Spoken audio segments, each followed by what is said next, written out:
Good afternoon. Welcome to another Bermuda's News and Views. I'm your host, Don Burgess. And with me today is the Attorney General, Kathy Lynn Simmons. Hello. Hello.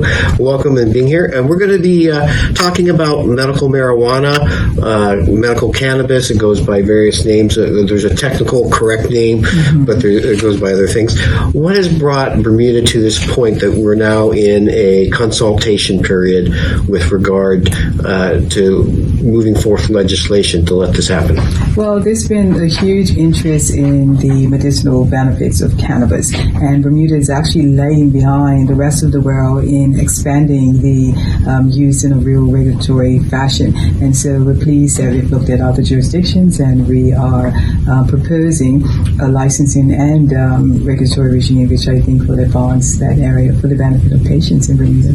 No, in your speech last week to the House of Assembly, you mentioned the fact that, United States, all of Canada, the majority of the United States now allows for medical marijuana, but you also mentioned St. Vincent on Barbados as well. Yeah. How has this helped push us towards this? Well, this is new for us, and so what we try to do is look at a comparative jurisdiction, and we've modeled the legislation primarily on the St. Vincent model.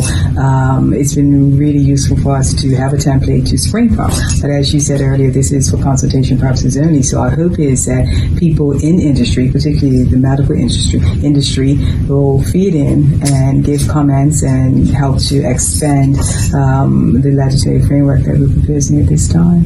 Now, I know that you said that you're going to follow our Caribbean cousins a little closer. I noticed, like in both St. Vincent and Barbados, they also had religious exemptions as well for medical. Are we looking at that as well, or is that a separate issue? We have not had that as a major component of the legislation for consideration, but we're open to any expansion that's necessary, but that's not a point that we're prepared to take right now, unless we have representations from the religious community in Bermuda, which we haven't had so far.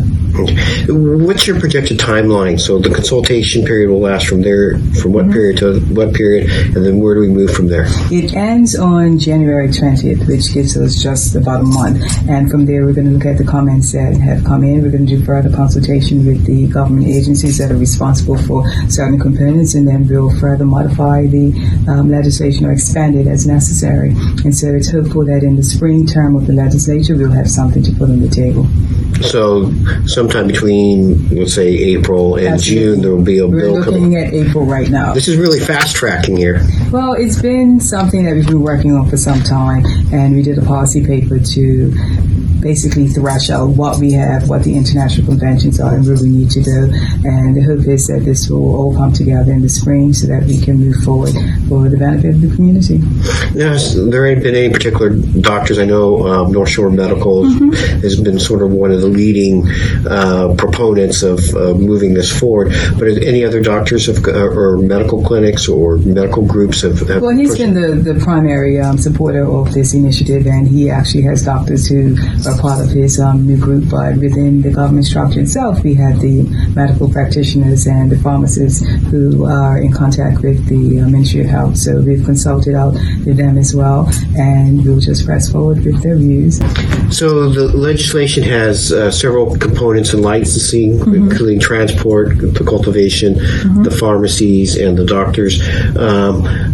I know, like when Nevada passed the law, and one of the problems they didn't really deal with properly was transport. So it was legal to sell it, but nobody had a transport license. Yeah, so we've made sure that we include the transport license in the draft legislation. And again, that's an economic benefit to whoever wants to engage in that piece of the regime. So what we've done is not have a holistic one license for the entire regime, but people can get economic opportunities by, say, a manufacturing license or a transport license or cultivation license. So it's all encompassing and gives individual opportunity. So, well, not to go into little minutia, but if somebody who wants to apply for it, criminal background checks, what else is going to be part of the process? Read the legislation. I would just emphasize that right now this is a draft for consultation, and there will be changes that will be made. So I'm hesitant to confirm as to what the end result will be. So as we get the feedback, you have a further glimpse as what the final as well. would look like. Part of your speech, you talked about expunging people's records. So initially, how is this looking like if somebody wanted to, they had a medical problem for stress or anxiety or one of the other things like Crohn's disease, how would they go about getting that off the record if they'd been convicted of a marijuana crime? That's a process that we will undertake. Right now I have a team who's looking at the legal implications of that and the application process. Obviously, Government House will be involved, and once Cabinet approves this as an issue that we definitely want to pursue, we will be looking at the records that we do have, but we expect members of the community who have dated convictions, who would not necessarily be captured in our records, to come forward and identify themselves. So there'll be a public process that will be explained so that people know the parameters of the exercise and how to actually make themselves known to the authorities so that they can be included in that exercise.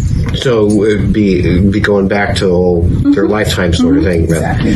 Now, I was in court in December, and there was a young man who was convicted of having marijuana along with scale and some other equipment, but he had purchased the marijuana for his sister who has a valid prescription in Canada. So would the law also cover? Yeah, and the mom was in court. The mom testified that she had sent the son out to purchase the marijuana for the daughter for her Christmas break while she was here. So the case was brought in 2018, and it just got settled in 2019. So somebody who purchased something for a family member who has a license or had stress, would their record also be expunged, or would it just be for the person individually? So I don't know the particular case that you're talking about, but it would certainly be for the person individually. Whoever is the subject of the conviction would fall into that category. So not another family member who was buying it for somebody who did. If they were convicted, then they would fall into the pool. They'd fall into the pool. Now, let's say we've had several times, and I know I've been sitting in magistrate's court, and we've had tourists on the cruise ships been convicted who've had valid medical license. This is for Bermudians. Just for Bermudian conviction. So nobody else. Convicted in this jurisdiction. Yeah, residents. Residents. Yes. Okay. You also talked about the economic benefits that this could possibly bring. How do you see that coming about? Well, as I said earlier, the various licenses that can be issued for different activities under the regime will bring some economic benefit to persons who are able to avail themselves of that opportunity. Because you had three, I don't want to go into too many little details, but you talked about 3 tiers of people being able to cultivate it, and then research and development, and those sorts of things. Are we looking anywhere in particular for help with research and development? I know, I don't know if it was St. Vincent or Barbados, but one of the two are like using the University of Guelph in Canada to aid and assist in that matter. Are we looking at any other outside jurisdictions to help us once we get started? At this particular time, we have not identified any particular jurisdictions, but persons who apply for those licenses will have to give a complete scheme. It may not be that the institution will be on island, and as we develop that, we've had quite an interest in the research component, and so we look forward to proposals that will be submitted with regard to those licenses. Along with that, possible programs at the Bermuda College to help with this new industry that may be bubbling up? Well, there's a huge educational component, which in the first instance will be undertaken by the National Drug Commission. But as we drill down into specific needs and expertise that has to be developed to service the industry, I would expect that the requisite courses will rise at Bermuda College and online and in other jurisdictions. So it's for the persons who wish to avail themselves of the opportunity to find the expertise necessary to ensure that they have a valid option. In dealing with Bermudians who have valid medical prescriptions that are going away to other countries, I know like tourists who come here have gotten in trouble because even though they have valid medical license or prescription from their jurisdiction, it's not valid here. So how are we going to help Bermudians when they travel abroad not to be run afoul of the law wherever they may travel, whether it's U.S. or Canada. We actually looked at the issue of reciprocity, but we looked at it from the other point of view. Persons coming to Bermuda who had prescriptions from another jurisdiction. And so we were trying to find a mechanism to confirm or verify those prescriptions, but we haven't looked at the other equation, which is Bermudians traveling overseas. I mean, that scenario would be governed by the laws in whatever jurisdiction they're traveling to. So we're focusing on Bermuda, and that is an issue that we're trying to accommodate tourists coming here with a prescription from a physician overseas. And we haven't quite cracked it. It's a difficult one because obviously we don't have a database or any reciprocal arrangements that would accommodate that, but it's something that we actually have under active consideration. Yeah, I know that might be easier with Canada because since it's the whole, all the provinces and territories, whereas the federal government in the U.S. it's still like a big no-no. Yeah. Well, that's our time for today, and I'm your host, Don Burgess, and we were very lucky to have the Attorney General, Kathy Lynn Simmons, with us. Appreciate your time, and thank you. Thank you.